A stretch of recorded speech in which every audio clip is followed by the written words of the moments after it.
Alexandre, pourquoi tu fais tous ces anglicismes alors qu'à Radio Courtoisie, il nous explique qu'il ne faut pas utiliser de mot anglais et qu'à Radio Courtoisie, les gens qui parlent anglais, ils doivent payer des amendes.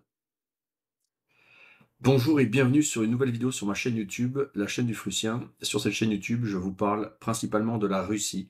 La Russie d'aujourd'hui dans toutes ses réalités, ses contradictions. La Russie d'aujourd'hui, pays incroyable, pays méconnu, pays en pleine réémergence et pays que je vous incite à venir visiter. Et vous pouvez, pour en savoir plus sur la Russie d'aujourd'hui, vous inscrire à ma newsletter Le Rêve Russe. Le Rêve Russe, vous êtes près de 12 000 maintenant à la recevoir tous les mardis. Tous les mardis, j'écris une newsletter où je parle des réalités de la Russie d'aujourd'hui.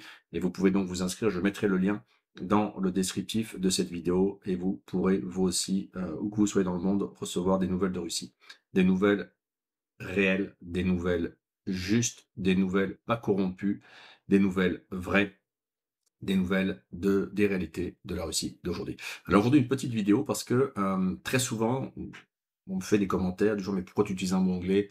Mais il y a bien un mot français pour ça, mais tu parles la langue de l'ennemi. Mais le propre d'un peuple qui s'affirme, c'est de ne pas avoir de mots en langue étrangère. Et il paraît qu'à Radio Courtoisie, non, je déconne.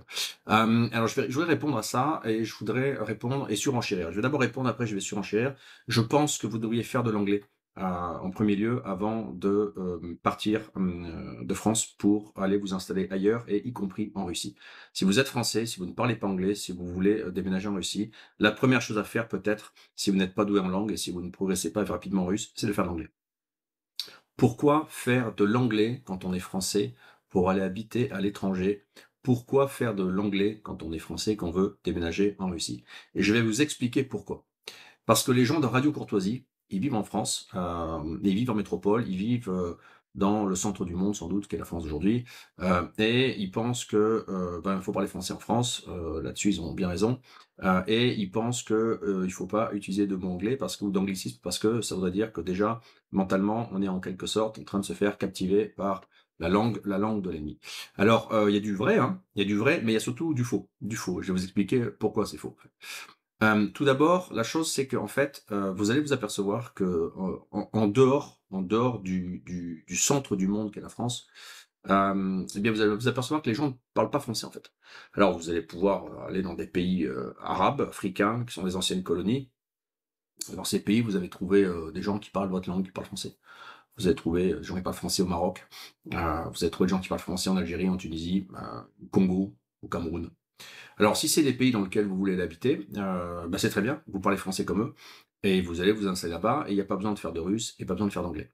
Après, il y a tout le reste du monde. Le reste du monde.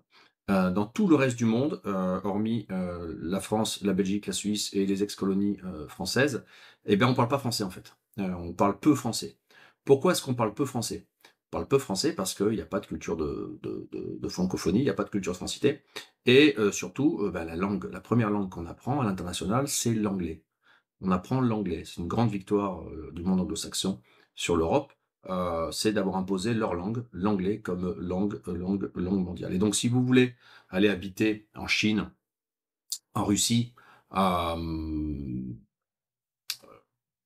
n'importe où, en Indonésie, au Vietnam, en Turquie, eh bien, vous pouvez apprendre le chinois, le russe, le turc, l'indonésien, le vietnamien, etc. Mais si vous n'êtes pas doué en langue, si vous n'êtes pas doué en langue, si vous n'avez pas de don, de talent pour apprendre des langues étrangères, eh bien, vous n'apprendrez pas ces langues. Elles sont trop compliquées, c'est un autre alphabet.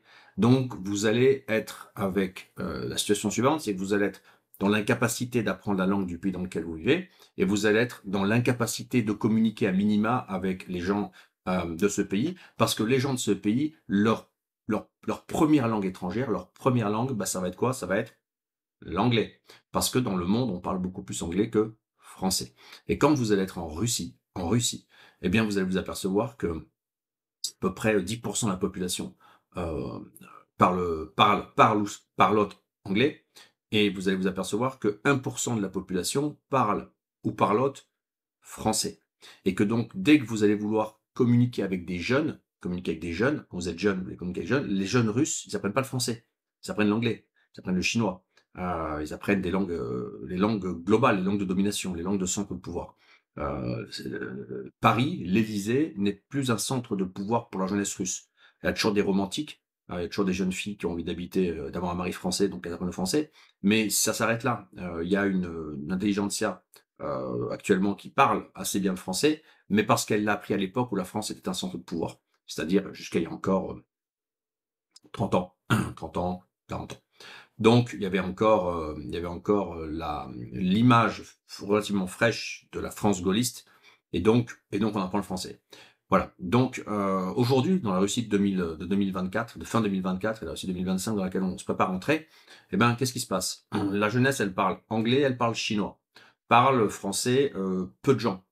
Et donc vous qui ne parlez que français, vous êtes face à 2 solutions pour survivre en Russie. La première, c'est d'apprendre le russe et de progresser en russe. Mais ça peut bien se passer comme ça peut mal se passer, et puis on va pas rêver. Au-delà d'un certain âge, c'est plus dur d'apprendre une langue, et puis le russe est compliqué, et puis pour apprendre à bien parler le russe, c'est encore plus compliqué, et puis pour apprendre à se faire comprendre des Russes quand on parle avec un accent étranger en mauvais russe, c'est encore plus compliqué. Il y a aussi le problème des gens qui sont âgés, bien sûr, mais peut-être pas que. Il y a aussi les gens qui n'arrivent pas à apprendre des langues étrangères. Et en France, vous êtes relativement nombreux à ne pas parler de langues étrangères. Moi, je suis toujours ahuri, juste ahuri, quand j'accompagne des gens ici et qu'on va dans un restaurant et qui disent bonjour et merci à la serveuse russe. Ben non, non. Non. Quand tu es à l'étranger dans un pays, tu fais l'effort, si tu veux t'adresser à quelqu'un, de parler la langue qu'il est censé le plus statistiquement parler. Et quand tu vois une serveuse russe dans un restaurant, bah tu as 90% de chances qu'elle parle l'anglais et pas le français. Donc toi qui es un touriste étranger, tu dois faire l'effort d'essayer de trouver un langage commun avec elle. Et le langage commun avec elle, c'est l'anglais. C'est pas l'allemand. C'est pas le français. C'est pas l'italien. Je sais que la France est le centre du monde, mais vous n'allez pas me croire. En fait, c'est faux. La France n'est plus le centre du monde. Et donc, quand vous êtes à l'étranger, la langue qu'il faut parler avec les gens à l'étranger, c'est la langue qu'ils sont statistiquement censés le plus plausiblement pouvoir comprendre ou pouvoir parler. Et donc, c'est l'anglais. Et quand vous allez être en Russie, vous allez parler français. Non seulement c'est sûr qu'on va pas vous comprendre, mais ce qui est encore plus certain, c'est que les gens vont penser que c'est une forme d'arrogance mentale. Parce qu'ils vont penser que vous imaginez qu'ils sont censés parler votre langue. Or, vous êtes un étranger en Russie. Et la logique, c'est que les Russes devraient se dire, et ils se disent, c'est aux étrangers d'apprendre la langue de mon pays dans lequel ils viennent vivre. D'accord? Donc, on vous tolérera le fait de ne pas parler russe et de vouloir communiquer, de faire un effort de le faire en anglais. On appréciera beaucoup moins en Russie, les gens apprécieront beaucoup moins d'avoir des étrangers qui ont la prétention, alors qu'ils sont de langue minoritaire et affaiblie, de penser de voir des gens qui ont, selon eux, la prétention de penser qu'on parle leur langue. Non, on ne parle pas français en Russie. En Russie, on parle russe. Après, on parle tatar. Après, on parle ukrainien. Après, on parle ouzbek. Après, on parle anglais. L'anglais n'est pas la deuxième langue du pays. C'est la deuxième langue que les enfants russes apprennent à l'école. Certes, mais il y a beaucoup de Russes qui apprennent l'anglais qui ne parlent pas anglais. 10% de la population en Russie parle anglais. 14-15 millions de personnes. C'est tout. Donc, l'anglais, c'est la langue de survie à minima qui vous donne le plus de chances à minima de pouvoir communiquer avec des Russes tant que vous ne parlerez pas russe. Et si vous avez des velléités de travailler, de commercer, de faire des affaires et de toucher une certaine couche sociale, qu'elle soit économique, politique, culturelle, sociale, etc., on n'y parle pas français. Ces gens que vous allez venir fréquenter, ils ont choisi des solutions pratiques. Ils voyagent à l'international. Leur langue de pensée, de travail, de vie, de communication, en dehors de leur pays d'origine, la Russie, c'est l'anglais. C'est comme vous, français, vous parlez en France. Et si vous voyagez beaucoup à l'étranger, la langue commune que vous allez le plus utiliser pour communiquer avec des étrangers dans leur pays où vous allez être, vous, c'est l'anglais. Et ben le russe, c'est pareil. Donc le russe, il attend de vous quand vous êtes un étranger français qui venait, ou belge ou suisse, peu importe, qui venait en Russie, il attend de vous que vous parliez anglais. Et c'est pour ça que le conseil que moi je peux vous donner, si vous allez venir en Russie, c'est de faire de l'anglais. D'abord de faire de l'anglais et de vous mettre au russe aussi. Et en fait, de ne pas penser que vous allez faire que du russe pour essayer vite en russe et vite être autosuffisant en russe, parce que ça n'arrivera pas. Il y a peut-être 1%, 5% des gens qui vont y arriver. Le reste, vous allez longtemps galérer en russe. Et si vous parlez couramment anglais, vous avez beaucoup plus de chances d'établir des contacts, des liens, de résoudre des situations que si vous ne parlez que français. Donc, la clé, dans le premier temps de venir en Russie, c'est de faire de l'anglais. Et si vous allez rencontrer des gens à un certain niveau, vous êtes sûr qu'ils parleront à peu près tous anglais. Si vous ne parlez pas anglais, c'est vous qui êtes handicapé, c'est vous qui êtes paralysé. Eux, ils parlent russe et anglais. Ils parlent russe, la langue de leur pays, et ils parlent anglais, la langue de communication des étrangers. Vous, en tant que Français, non russophone, non anglophone, vous êtes totalement coincé, handicapé et sans porte de sortie et sans moyen de communication, sans messagerie linguistique avec qui que ce soit autour de vous. Pareil pour les étudiants qui veulent faire le programme de bourse que la Fédération de Russie propose aux étrangers, il faut que vous sachiez que les cours sont en anglais. Bah oui, ils vont pas vous les faire en français, non? Bon, ils vont pas les faire en russe, vous le parlez pas et vous venez apprendre le russe. Donc, les cours sont dispensés en anglais. Les diplômes d'éducation supérieure russe pour étrangers sont dispensés en anglais. Il y a des étudiants d'Europe, d'Asie, d'Afrique, du monde arabe, d'Amérique centrale, du Sud, d'Amérique du Nord. La langue commune, c'est l'anglais. Et vous allez vous apercevoir que lorsqu'on ne vit plus en France, en fait, on ne parle plus français. On parle la langue du pays dans lequel on réside, ou on parle la langue commune, et la langue commune des étrangers, c'est l'anglais. Donc pourquoi moi je fais les anglicismes? Ben parce que quand je suis pas avec des Français, je parle que russe ou anglais. Je parle plus français. J'ai pas besoin, ça me sert à rien en fait. Donc si, hier j'étais à une soirée, j'ai vu des représentants de différents pays d'Afrique francophone, je suis allé leur parler russe, hein, mais je suis allé leur parler en français, parce qu'ils parlaient français. Il y avait des Camerounais, une Camerounaise, on a parlé français. Là, c'était marrant. On a parlé aussi le dialecte congolais, le Monokutuba, parce que je parle un peu le Monokutuba, sachez-le. N'apprenez pas le Monokutuba pour dire en russe, ça ne servira à rien. Le Monokutuba ne peut vous servir qu'au Congo. Donc, mais voilà. Donc, il y a pas de, il y a pas de. La clé pour vous, c'est de trouver une façon de survie à l'extérieur, dans le pays dans lequel vous allez habiter. C'est la langue du pays ou c'est la langue commune que vous avez avec les gens de ce pays en tant qu'étranger. C'est donc la langue de ce pays, le russe, ou c'est l'anglais. Et l'anglais reste une langue très parlée dans le monde et reste relativement parlée. L'anglais reste la langue, deuxième langue en Inde. En Chine, c'est la troisième langue est le russe maintenant. Mais si vous voulez parler avec des Chinois, avec des Indiens, avec des Russes, si vous parlez pas russe, un dialecte dominant indien, ou que vous parlez pas le mandarin, eh bien, vous allez communiquer en anglais avec tous ces gens. Avec le Sud global, avec les BRICS, la langue pour vous de contact, c'est l'anglais. C'est l'anglais.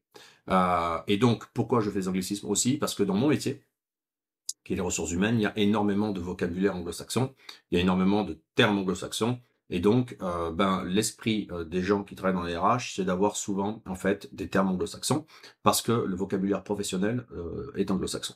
Voilà. Donc ça, c'était un petit peu la chose que je voulais vous dire aujourd'hui, c'est qu'il faut sortir en fait du centre du monde dans lequel vous habitez, vous rendre compte que c'est plus le centre du monde, vous rendre compte que votre langue française, dehors, on en a rien à foutre en Eurasie, rien à foutre dans les BRICS, ça intéresse personne, ça intéresse les anciennes colonies africaines et arabes, et encore, ils se mettent aux Russes et ils vont se mettre aux Chinois bientôt. De toute façon, pensez bien que vous êtes en train de promouvoir une langue morte. Il y avait le latin, qui est une langue morte, et puis il y a le français, qui va être une future langue morte. Parce qu'en Amérique centrale, en Amérique du Sud, partout, personne ne veut apprendre le français. Voilà. Il reste la Belgique, la Suisse, le Québec, ce sont de petits pays. De petits pays. Mais vous voulez sortir de l'Occident, vous voulez sortir de toute cette zone vérolée qui est en train de crever, vous voulez aller dans le nouveau monde. Dans le nouveau monde, votre langue française ne sert à rien. Et ça n'intéresse personne. Alors, si vous voulez déménager au Maroc ou au Congo, c'est bien. Prenez votre billet d'avion, parlez français, vous allez voir, vous allez être dans une ex-colonie et vous allez pouvoir parler la langue de l'ex-pays colonisateur. C'est vraiment une situation extrêmement désagréable. Mais ça risque de pas durer. Ils peuvent très bien, peut-être que dans 20 ans, 30 ans, le Congo, le Cameroun, le Gabon, tous ces pays de la francophonie vont se mettre à switcher aux Russes, aux Chinois, aux Turcs, à l'Indonésien. On n'en sait rien, mais c'est fort possible que ça arrive. Donc vous serez titulaire d'une langue morte. Voilà, moi je vous donne un conseil. Pour partir à l'international et sortir de la France, il faut parler anglais.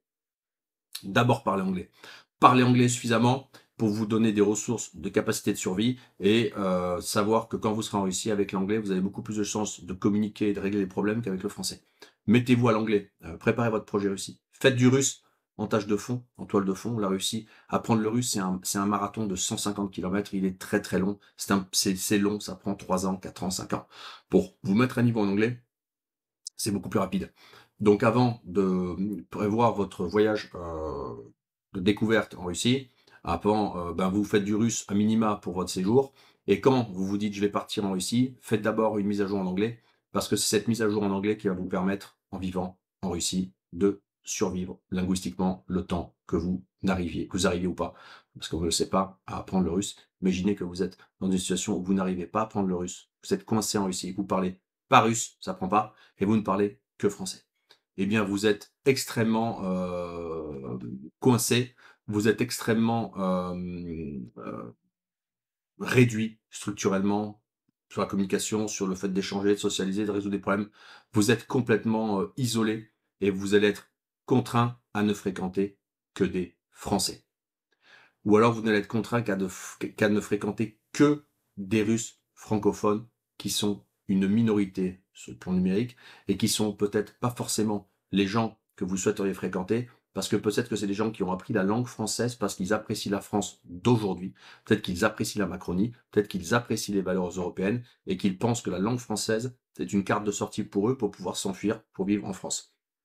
Quitter la France pour aller en Russie, pour fréquenter des Russes qui veulent habiter en France parce que c'est les seuls avec qui vous avez une langue commune et vous pouvez communiquer, avouez que c'est quand même ballot. Donc, le russe, certes, mais faites aussi de l'anglais. Et puis autre chose, c'est que pour les gens qui ont des velléités de partir habiter en province, eh bien en province, il n'y a pas de français et vous pouvez être dans des villes où il n'y a absolument personne qui parle français. Mais vous trouverez toujours à minima des gens qui parlent anglais. Voilà, donc faites de l'anglais, débranchez Radio Courtoisie. Pour les gens qui ont une velléité de partir à l'international, écoutez autre chose que Radio Courtoisie, écoutez la chaîne du Frussien, préparez votre projet Russie, et téléchargez mon livre blanc, abonnez-vous à ma newsletter surtout, et moi je vous dis à très bientôt pour une nouvelle vidéo sur la chaîne du Frussien.